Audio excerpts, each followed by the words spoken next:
Lai visi viņi aizveras, riktīgi besī, cik var vienu un to pašu. Man gribas kliegt, vai raudāt, vai nezinu. Es eju pa fāzēm. Krā, krā. Pek. Es aizspiežu ausis, klusums, attaisu. Krā. Putnu dienas turpinās. Nē, jāiet uz klasi. Tur būs klusums. Tūlīt jau zvans.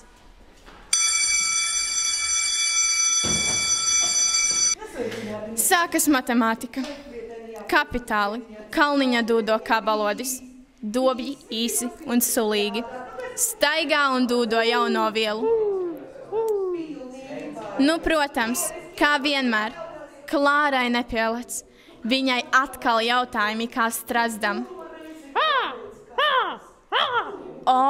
Cik smuki svilpo. Kalniņā atdūdo. Arvis ieķērtas kā vārna. Vēl viena vārna, Justīna. Baigi zinošie abi. Nu, jaka komplektiņš.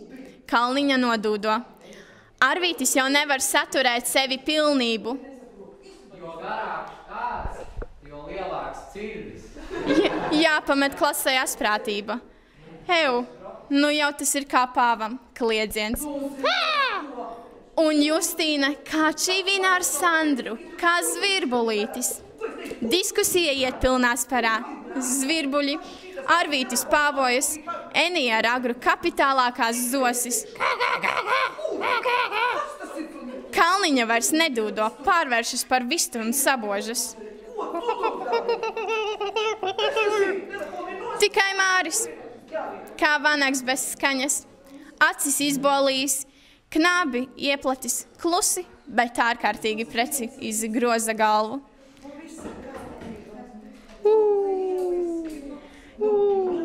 Kāsis kā ūpis, ierāvis galvu plecos, tik dusmīgi iebubina. Nu ja, starbrīdī sarījās Kinder Bueno, tagad šalim puncītis pies. Ne jau nu tagad, brīvajā laikā, vairs tu izturēs. Paiet vairāk kā puse mācību stundas, līdz Kalniņa dabū visus pa būriem un atkal mierīgi dudina tālāk. Es sausi skatos tāfelē, uz Kalniņu, uz klases biedriem. Nezinu, vai viņi paši zina, ka ir ar spārniem. Un es?